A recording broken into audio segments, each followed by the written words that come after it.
मागील व्हिडिओमध्ये आपण रेषीय समीकरणे कशी सोडवली जातात शॉर्टकट ट्रिक्स आपण पाहिल्या। या व्हिडिओमध्ये आपण एक सामायिक समीकरणे याविषयी माहिती पाहणार आहोत। एक सामायिक समीकरणे ही दोन या ठिकाणी प्रिंटिंग मिस्टेक आहे, दोन चलांची समीकरणे असतात।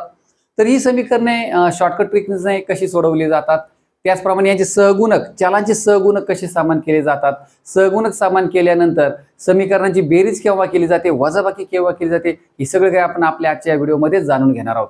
तत्पूर्वी चॅनलवरती नवीन असाल तर नक्की चॅनलला सबस्क्राईब करून ठेवा for the next video, for the next update. तर चला सुरुवात करूया आपल्या आजच्या व्हिडिओला। पायी एक समीकरणाविषयी दिलेली माहिती आहे, जनरल इन्फॉर्मेशन आहे। याविषयी तुम्हाला माहिती असेल किंवा नसेलही सर्व दाखल आपण उदाहरणे घेणार आहोत। ती उदाहरणे एक महत्त्वाचा भाग आहे या पॉइंट विषयीचा आणि त्याचप्रमाणे आजच्या व्हिडिओचा। तर चला आपण सुरुवात करूया।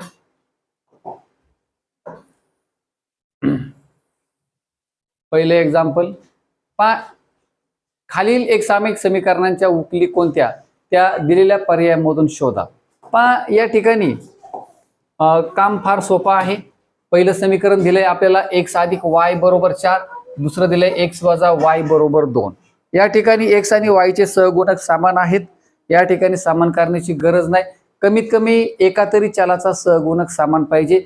x आणि y यांना चले म्हणतात, सहगुणक कशाला म्हणतात, x च्या पूर्वी असणारी संख्या y च्या पूर्वी असणारी, इथे साईज काहीच संख्या नाहीये म्हणजे एक कन्सिडर केली जाते, एक x एक y एक x एक y या पद्धतीने। त्यामुळे सहगुणक ऑलरेडी समान आहेत। हे पहिलं समीकरण, हे दुसरं समीकरण। पहिल्या समीकरणामधील x चा सहगुणक 1, दुसऱ्यातला पण x चा सहगुणक 1। दोन्ही समीकरणातील x चे सहगुणक समान पाहिजेत किंवा y चे तरी समान पाहिजेत। दोघांचे समान असण्याची गरज नाही, पण दोघांपैकी एकाचे मात्र समान पाहिजेत। समान असल्यानंतर पुढे काय ते सगळंच आपण पाहणार आहोत। आता हे तोंडी कसं सोडवायचं शॉर्टकट ट्रिकने ते तुम्हाला मी सांगतो। आता समजा आपण सुरुवातीला y चा विचार करूया। Plus y minus y cancel झाला, x प्लस x 2x आला। 2x is equal to 4 plus 2 6 आणि मग x ची व्हॅल्यू झाली 3। x ची व्हॅल्यू 3। आता सुरुवातीला 3 कुठे या पहिल्याच ऑप्शन मध्ये झालं, 5 सेकंदात आपलं आन्सर आलं। म्हणजे सर्व कधी प्रॅक्टिसच्या नंतर। प्रॅक्टिस महत्वाची आहे, त्यासाठी आपण आधी सगळे एक्झाम्पल जाणून घेऊया, स्टेप बाय स्टेप थोडं शांततेने सुरुवातीला सोडूया, नंतर प्रॅक्टिसने असं अगदी कमी वेळेमध्ये आपल्याला एक्झाम्पल सॉल्व्ह करता येतात। अगदी 5 ते 10 सेकंदामध्ये आपण आन्सर काढू शकतो आणि हेच आपल्याला खरं फायदेशीर ठरतं एक्झाम मध्ये। असे जे काही एक्झाम्पल्स आहेत सर्वांनी जर आपण 10-15 सेकंदामध्ये जर आन्सर काढू शकत असू तर खूप मोठा वेळ आपला वाचतो आणि तो वेळ आपण इतर सब्जेक्टसाठी एक्झाम मध्ये देऊ शकतो की ज्या ठिकाणी आपल्याला गरज असते। काही एक्झाम्पल वेळ खाऊ असतात, थोडीशी तिथं विचार करण्याची गरज असते, तिथे आपल्याला जास्तीचा वेळ देता येतो आणि सगळं काही अगदी टायमिंग मध्ये कव्हर करता येतं। चला आपण सुरुवात करूया। आता समजा मी पहिलं एक्झाम्पल घेतलं, x plus y is equal to 4, x अधिक 4 y बरोबर 4। दुसरं समीकरण घेतलं मी x वजा y बरोबर 2। याला समीकरण 1 म्हणूया, याला समीकरण 2 म्हणूया। सगळ्यात महत्वाचा आपण पहिला जो मुद्दा आहे, एका तरी चलाचा सहगुणक समान असावा। सहगुणक समान असावा हे लक्षात घ्या। सहगुणक समान असल्याच्या नंतर आपल्याला बेरीज करायची का वजाबाकी करायची ते फार महत्वाचं असतं। सहगुणक समजा समान असल्याच्या नंतर चिन्ह विरुद्ध असतील, त्या पदाचे चिन्ह विरुद्ध असतील तर बेरीज केली जाते हे लक्षात घ्या, आणि चिन्ह जर समान असतील तर वजाबाकी केली जाते हे लक्षात घ्या। हा अति महत्वाचा नियम, बाकी काही अवघड नाही। एकदा का एवढं तुम्ही समजून घेतलं बस आपलं काम झालं। आता सुरुवातीला सहगुणक समान करावे लागतात। मी सांगितलं इथे ऑलरेडी सहगुणक समान आहेत। x चा विचार केला तर x चे समान आहेत, y चा विचार केला y चे समान आहेत। आपल्याला आपण आता y चा विचार करूया x च्या ऐवजी। चिन्ह कसे आहेत, विरुद्ध आहेत। y चा सहगुणक 1, इथे y चा सहगुणक 1, इथे धनचिन्ह इथे ऋणचिन्ह, चिन्ह विरुद्ध आहेत। आपण करणार आहोत दोन्ही समीकरणांची बेरीज हे लक्षात घ्या। मग बेरीज केल्यानंतर काय मिळतंय आपल्याला, धन y ऋण y कॅन्सल होणार आहे, 1x अधिक 1x 2x येणार आहे, 4 आणि 2 6 झाला। x बरोबर 2 इकडे भागिले होतील, 6 भागिले 2 बरोबर 3, x ची किंमत आली 3। आता आपल्याला y ची काढायची, मी तर तुम्हाला सांगितलं x ची किंमत 3, पहिली किंमत नेहमी x ची असते, दुसरी y ची असते. बरोबर आहे. उत्तर आपल्याला y ची किंमत न काढताच मिळून जाते, कारण सुरुवातीला 3 असणारा पर्यायच नाहीये. डायरेक्ट पर्याय क्रमांक 1 मिळाला आपल्याला. पण y ची किंमत काढण्यासाठी काय करायचं, x ची किंमत दोन्हीपैकी एका समीकरणामध्ये टाका, y ची किंमत मिळून जाईल. चला आपण x ची किंमत समीकरण 1 मध्ये टाकूया. x ची किंमत, x किती 3, इथं 3. हा 1 घेऊ नका, काही मुलं 13 करतात सराव नसल्यामुळे, त्याचा संबंध नाही. हा सहगुणक होता 1, तो आपण आपल्या मनाने दिलाय, देण्याची गरज नसते. फक्त x ची किंमत आपण 3 टाकूया. अधिक y बरोबर 4 तोंडी काढता येते. y बरोबर 3 इकडे वजा होईल, 4 वजा 3 बरोबर 1. y ची किंमत आली 1. हे पाहिजे 3 1 y ची किंमत. चला आपण पुढच्या एक्झाम्पल कडे जाऊया.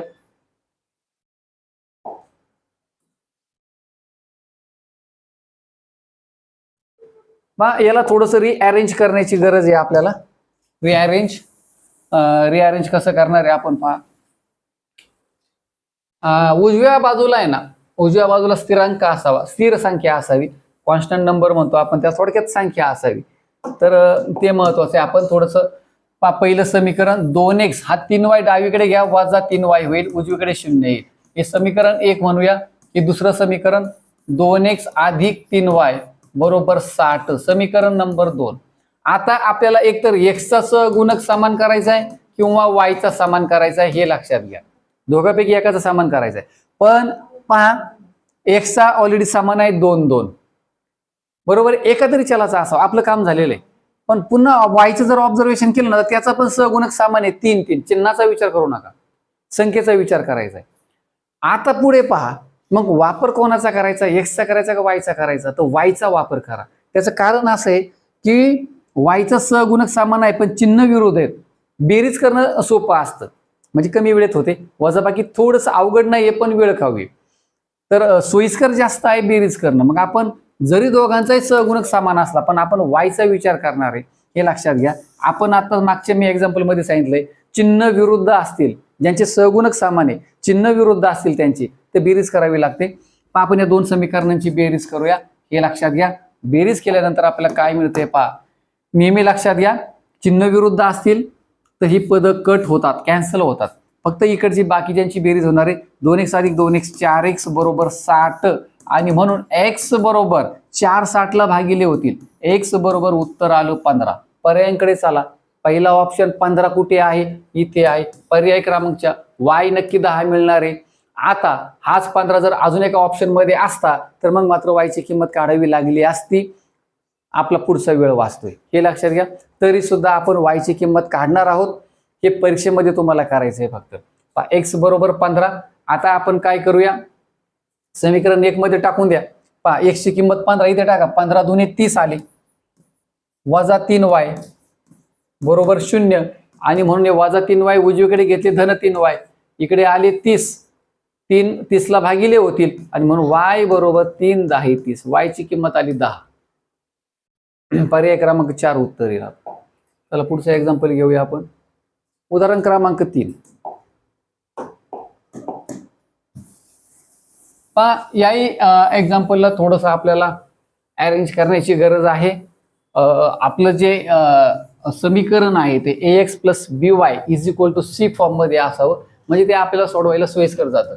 ax plus by is equal to c या फॉर्म मध्ये जर असेल तर सोडवायला सोपं जातं. पहा, y टर्म इकडे घेऊया आपण. 2x वजा 5y होतील. 5 ला इकडे ट्रान्सफर करूया. 6 वजा 5 झाला 1, समीकरण 1 आलं. दुसरं पहा, आता 3 ने आपण जर इथे गुणलं, या दोघांना गुणायचे 3 ने. 3 गुणिले 2x 6x झाले. 3 गुणिले y 3y झाले. आता पुढे पण एक टर्म आहे, ओरली पण करता येतं, पण थोडंसं आपण आधी इकडे अरेंज करूया, नंतर इकडे घेऊया. 3 गुणिले 2 3 दुने 6x अधिक 3y बरोबर हे 24 वजा x. हा x ला इकडे ट्रान्सफर केला तर 6x अधिक 1x, याचं चिन्ह बदलेल, धन होईल, म्हणजे तो झाला 7x. आता हा जो 3y आहे ना अधिकचा, तो पण इथे लिहून घ्या, अधिक 3y. आणि कॉन्स्टंट टर्म जी आहे स्थिरांक, तो उजवीकडेच राहू द्या 24. म्हणजे आपलं जे समीकरण होणार आहे ना या ठिकाणी, ते होणार आहे पहा 7x अधिक 3y बरोबर 24, समीकरण नंबर 2. आता यांचं करायचंय काय आपल्याला ते महत्वाचं आहे. आता खरं आपलं एक्झाम्पल आले की जे आपण ज्या ठिकाणी आपण रूल्स वापरतो पहा. आपल्याला एकतर एक्सचा सहगुणक समान असावा किंवा वायचा असावा हे मी तुम्हाला सांगितलंय. आता आपण काय करूया पहा, वायचा सहगुणक समान करूया. काय करायचं आहे, तर इथं वायचं चिन्ह विरुद्ध आहे म्हणजे आपल्याला पुढे दोन समीकरणांची बेरीज करता येईल. म्हणून वायचा सहगुणक समान करूया. इथे वायला 3 आहे, इथे वायला 5 आहे. तर मग काय करूया, या 3 ने ना समीकरण 1 ला गुणूया आणि या 5 ने समीकरण 2 ला गुणूया. आपोआप सहगुणक समान होईल. पहा 5 त्रिक 15, 3 5 15. काम सोपं होऊन जाईल आपलं. चला आता समीकरण 1 ला 3 ने गुणायचं. 3 दुने 6x वाजा चिन्ह आलं.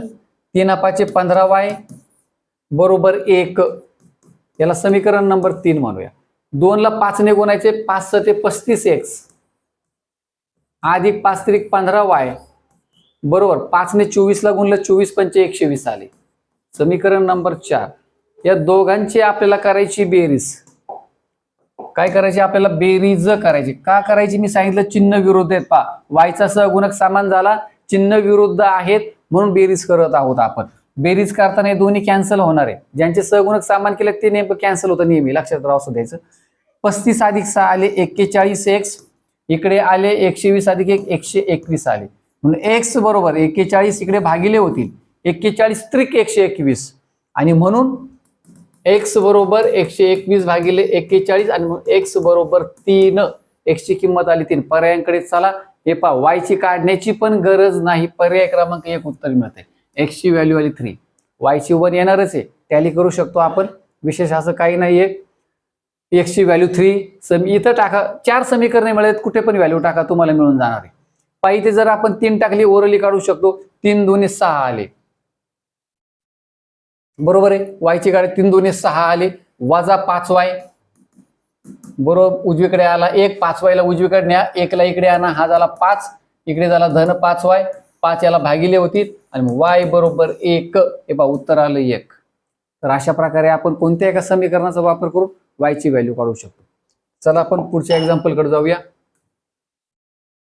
एक्झाम्पल नंबर 4 अति महत्वाचं एक्झाम्पल. इथे सहगुणक मी तुम्हाला सांगितलं की समान करायची. आता या प्रकारच्या एक्झाम्पल मध्ये सहगुणक समान करताना वेळ खूप जातो कारण त्याचे सहगुणक मोठे आहेत. अशा प्रकारचे एक्झाम्पल बऱ्याच वेळेला परीक्षेमध्ये पण विचारलं जातं. याची एक शॉर्टकट ट्रिक आहे सोडवण्याची. थोडस ऑब्झर्वेशनची गरज पडते इथे. काय करायचं पहा. आता पहा x चा सहगुणक इथे 23 आहे. हा दुसऱ्या समीकरणात तो y ला गेलेला आहे आणि ते y चा सहगुणक 27 आहे. तो दुसऱ्या समीकरणात x ला गेलेला आहे. जर असं समीकरण आली, जर अशी समीकरणं आली तर सहगुणक समान करण्याच्या फंदात पडायचं नाही. तर पद्धत कोणती वापरावी लागते, दोन्ही समीकरणांची एकदा बेरीज करायची, एकदा वजाबाकी करायची. छोटी छोटी समीकरणं तयार होतात आणि नंतर ती सोडवायची. काम एकदम इझी बनून जातं. चला या दोन्ही समीकरणांची आपण एकदा बेरीज करूया. पहा 23x अधिक 27y बरोबर 100. समीकरण नंबर 1. दुसरं समीकरण 27x अधिक 23y बरोबर 100. समीकरण नंबर 2. आपण करूया बेरीज दोघांची. पहा काय येते आन्सर पाहूया आपण. 27 आणि 30 आले 30 आणि 20 50x अधिक 50y बरोबर आले 200. आणि म्हणून आता 50 कॉमन निघतोय. पहा तिन्ही पदामध्ये 50 कॉमन निघतोय. तिन्ही पदांना 50 ने भाग द्या. इथे 50 ने भाग दिला 50 50 कॅन्सल झाला x आला. इथे 50 ने भाग दिला 50 50 कॅन्सल झाला y आला. इथे 50 ने भाग दिला 50 चौक 200 4 आली. समीकरण नंबर 3. हे पहा छोटं समीकरण तयार झालं. आता आपण काय करूया, या दोन समीकरणांची इथे बेरीज केली. आता करूया वजाबाकी. पहा 23x अधिक 27y बरोबर 100. समीकरण नंबर 1 आहे. खालचं समीकरण होतं आपलं 27x अधिक 23y बरोबर 100. समीकरण नंबर 2 यांची करणार आहोत आपण वजाबाकी. वजाबाकी करताना वजाबाकीचा एक नियम आहे. वजाबाकीचा एक नियम आहे. वजाबाकी करताना खालची जी काही खालचं जे काही समीकरण आहे त्यातील प्रत्येक पदाचं चिन्ह बदलतं. 27 एक धन होता, तो झाला ऋण, त्याला ऋण चिन्ह आलं. या पदालाही ऋण चिन्ह आलं आणि या 100ला सुद्धा ऋण चिन्ह आलं. हे चिन्ह आपण आता ग्राह्य धरणार नाहीत. पहा 100 वजा 100 आला 0. आता इथे पहा 23 वजा 27 हे आले वजा 4, वजा 4x. 27 वजा 23 हे आले अधिक 4. हे लक्षात घ्या. आता 4 कॉमन आहे आणि म्हणून आपण प्रत्येक पदाला 4 ने भाग देणार, मग तो कॅन्सल होईल. आणि मग इथं जर 4 ने भाग दिला, 4 गेला, हा वजा 1 शिल्लक राहिला, वजा x. हा 4 गेला, अधिक y शिल्लक राहिला, बरोबर आला 0. समीकरण नंबर 4. हे पाहिजे छोटी छोटी समीकरणं तयार झाली मोठ्या समीकरणांच्या ऐवजी. आता याच्यामध्ये सहगुणक ऑलरेडी सामान्यात पहिले एक्झाम्पल पाहिलं त्याप्रमाणेच आहे. पहा एक्सचा सहगुणक इथे 1, इथे पण 1, वायचा इथे 1, इथे पण 1. एक्सचा सहगुणक समान असावा किंवा वायचा असावा, दोघांचे समान आहेत. पण वापर कोणाचा करायचा आपल्याला? एक्सचा करूया. का तर एक्सला इथं धन 1 आहे, इथं ऋण 1 आहे, चिन्ह विरुद्ध आहेत. चिन्ह विरुद्ध असेल तर आपण बेरीज करतो, बरोबर आहे. आणि म्हणून आपण वापर करणार आहोत एक्सचा, हे लक्षात घ्या. आणि म्हणून समीकरण 3 व 4 ची बेरीज करूया. 3 व 4 ची बेरीज करूया. तोंडी पण करता येतं. मी तुम्हाला सांगितलं ज्यांचा सहगुणक समान आहे ना, चिन्ह विरुद्ध असेल डायरेक्ट कॅन्सल होतात. पाहिजे लिहित बसायची गरज नाही. ऋण x धन x कॅन्सल, अधिक y 2y, बरोबर. 4 अधिक 0 4 आणि म्हणून y बरोबर 2 4 ला भागिले होईल, उत्तर येईल 2. y ची किंमत 2 कुठे आहे? एकाच पर्यायामध्ये आहे. पहा x ची काढायची गरज पण पडत नाही. पहा हे पहा इथे y 2 आहे, हे लक्षात घ्या. दुसरी किंमत y ची असते आणि x ची काढायला फार वेळ पण नाही लागणार. y ची किंमत 2, या दोन छोट्यापैकी कोणत्या एका समीकरणात वापरा. चला आपण इथे वापरूया. y ची किंमत 2 वापरली, ही 2 इकडे गेले, 4 वजा 2 2, x ची किंमत आली 2. हे पहा इथे 2. अशा प्रकारे आपल्याला आन्सर मिळतात. ह्या एक्झाम्पल मध्ये तुम्हाला लक्षात ठेवायचे, पहा मोठे म्हणजे मोठ्या प्रमाणात आहेत हे सहगुणक, मोठ्या मोठ्या संख्या आहेत. तुम्हाला मी सांगितलं एक्सचा सहगुणक इकडे वायला आला असेल, वायचा सहगुणक इकडे एक्सला आला असेल दुसऱ्या समीकरणामध्ये, तर एकदा बेरीज करा, एकदा वजाबाकी करा, छोटे छोटे समीकरण तयार होतात. हे आपल्याला विशेष लक्षात ठेवायचे. चला आपण जाऊया पुढच्या एक्झाम्पलकडे. या अशी वेगवेगळ्या प्रकारचे एक्झाम्पल्स, वेगवेगळ्या मेथड्स, या ट्रिक्स आपल्याला माहिती पाहिजेत, तर आपण परीक्षेला कमी वेळेमध्ये आपलं काम करू शकतो. प्रॅक्टिसने आता इथे मला सगळं डिटेलमध्ये मांडावं लागतं. परीक्षेला तुम्हाला इतकं काही समीकरण असे मांडण्याची गरज पण पडत नाही. एकदम फटाफट या ठिकाणी जसं मी मागच्या एक्झाम्पल मध्ये समीकरण 1 आणि 2 ची बेरीज केली होती, तर समीकरणे परीक्षेला मांडण्याची गरज नाही, तर डायरेक्ट तोंडी बेरीज करूनच मांडायचे डायरेक्ट फटाफट. चला एक्झाम्पल नंबर आपण 5 पाहूया. पहा या ठिकाणी पहा छेदामध्ये 2 आहे ना, तर हा छेदातला 2 कॅन्सल करा, म्हणजे ax + by = c फॉर्म आपल्याला मिळेल. मग या 2 ने प्रत्येक पदाला गुणूया आपण. मग आता इथे जर आपण 2 ने गुणलं तर काय होणार? हा 2 2 कॅन्सल होणार, फक्त x शिल्लक राहणार आहे. x अधिक इथे 2 ने गुणलं 42 6y होतील, बरोबर. 11 2 22. याला समीकरण नंबर 1 म्हणूया. दुसऱ्याची अरेंजमेंट आपल्याला व्यवस्थित करून दिली, x अधिक 5y बरोबर 20. समीकरण नंबर 2. पहा एक्सचा सहगुणक ऑलरेडी समान आहे, समान करण्याची आपल्याला गरजच नाही. आता फक्त चिन्हाचा विचार करायचा आहे आपल्याला. चिन्हाचा विचार केला असं लक्षात येतं, इथे धनचिन्ह आहे, इथे धनचिन्ह आहे, म्हणून आपल्याला इथे करावी लागणार आहे वजाबाकी. वजाबाकी करताना खालच्या पदांचे चिन्ह बदलणार आहेत, बरोबर. मग हा धन x ऋण x कॅन्सल झाला, 6 मधून 5 गेला, 1 आला, 1y बरोबर. 22 मधून 20 गेले, 2 आले, म्हणजे y ची किंमत आली 2.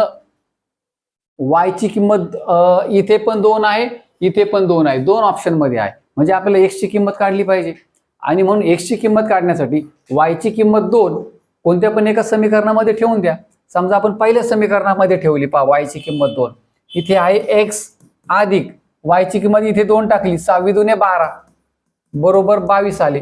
आणि म्हणून x बरोबर 12 इकडे वजा होतील, 22 वजा 12 10. x ची किंमत 10 कुठे आहे? इथे आहे, म्हणजे पर्याय क्रमांक 4 उत्तर येईल आपलं.